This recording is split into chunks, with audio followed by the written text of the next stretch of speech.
In the fall of 1988, Ford's Lincoln division was working on a new platform. It was to be called the FN10, and it was only going to be built for one car. It wouldn't be shared with any other vehicles.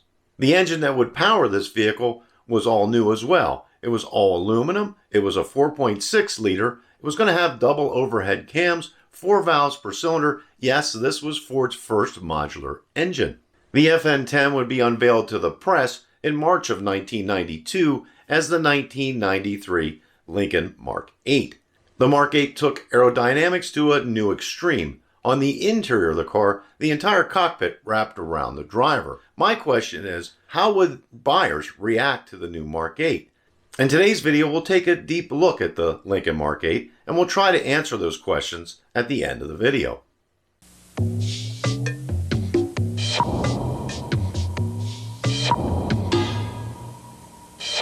Compare the new 32-valve, 280 horsepower Lincoln Mark VIII to everything else.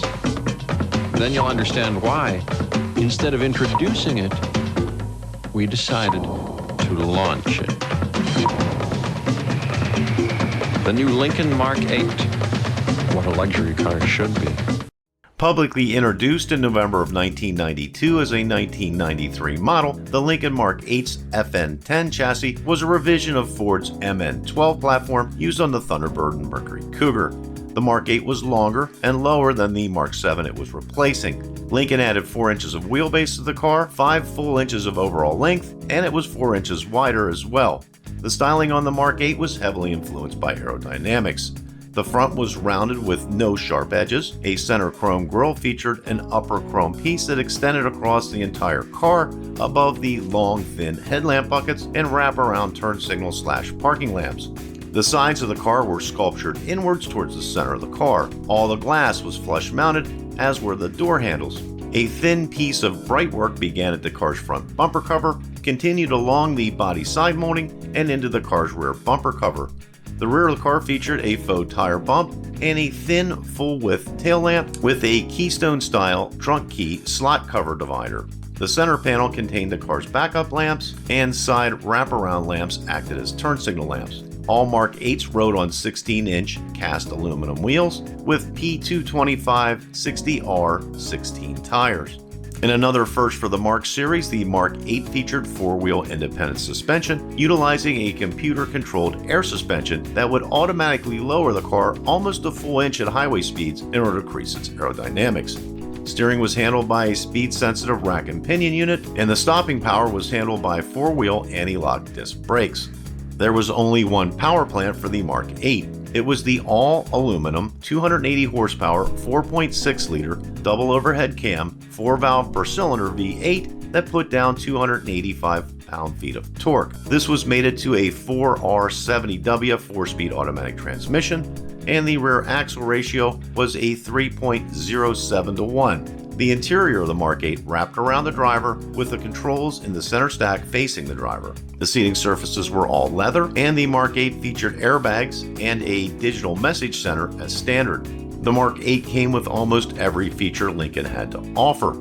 Items not previously mentioned include automatic climate control, tilt steering, power windows and locks, 6-way power driver and passenger seats with power recliners, an auto glide feature to ease with rear seat entry, and a 3-position memory setting for the driver's seat, a keyless entry, an anti-theft system, heated mirrors, underhood and luggage compartment lamps, illuminated visor mirrors, speed control, interval wipers, an AM/FM stereo cassette, and tinted glass.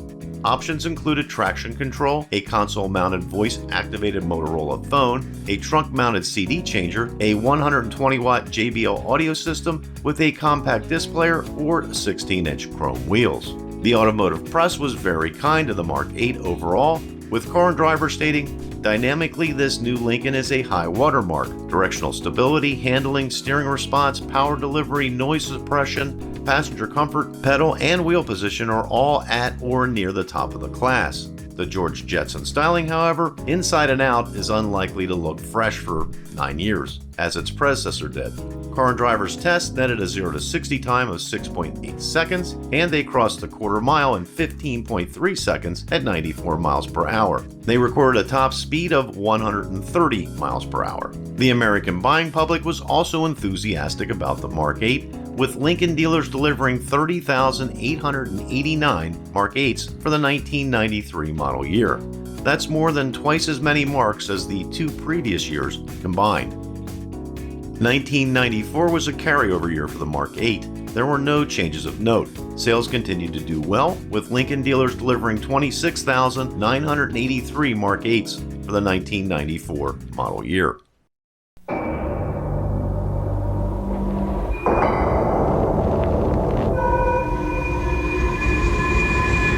If man were meant to fly, he would have been born with a 32-valve, 280 horsepower Lincoln Mark VIII.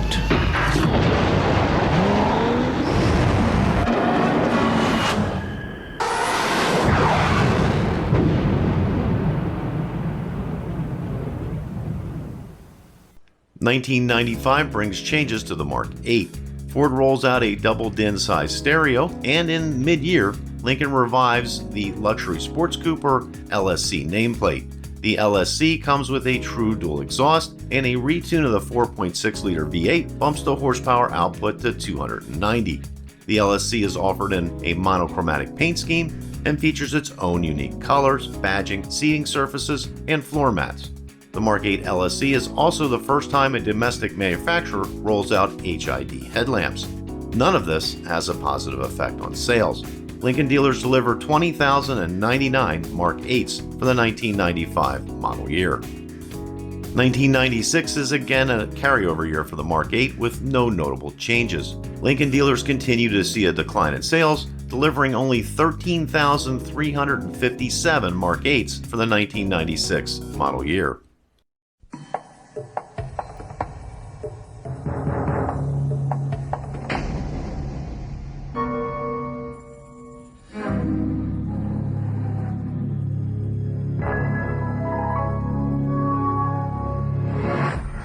The 280 horsepower Lincoln Mark VIII.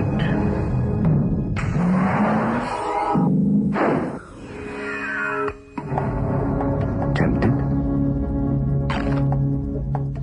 1997 would bring a facelift for the Mark VIII. The entire front fascia of the car was reworked. The grille was taller and separated from the headlamp buckets, which were also noticeably taller. The hood was reworked and was now aluminum.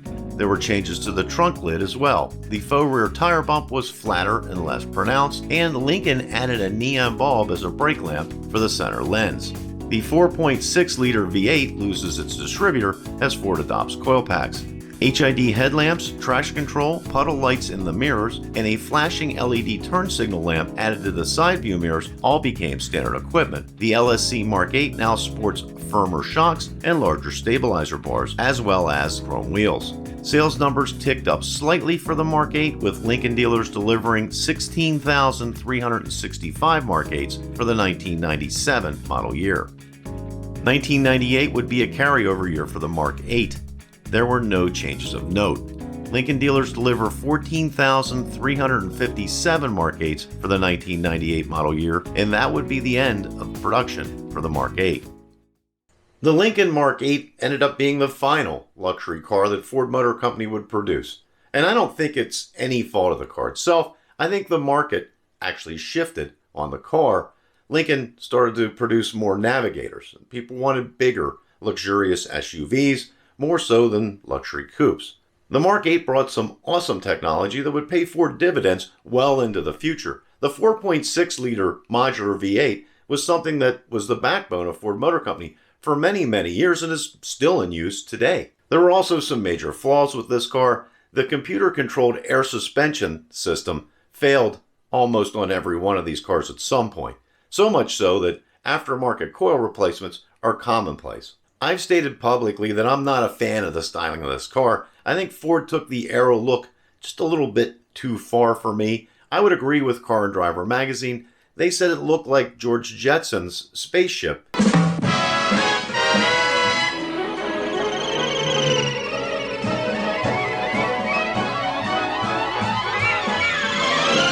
And I would agree, it's just a little bit too much for me. I'm sure there's plenty of you out there that disagree, and I'm also sure I'm going to hear about it down in the comments section below. What the hell is supposed to do, you moron? If you enjoyed this video, please click the like button. That helps get it recommended to other viewers. Also, consider subscribing. I have a lot of content like this on the channel. I have this video right over here. It's on the Lincoln Mark VII. That's my personal favorite. That's it for today. Thanks for watching. Till next time, we'll see you.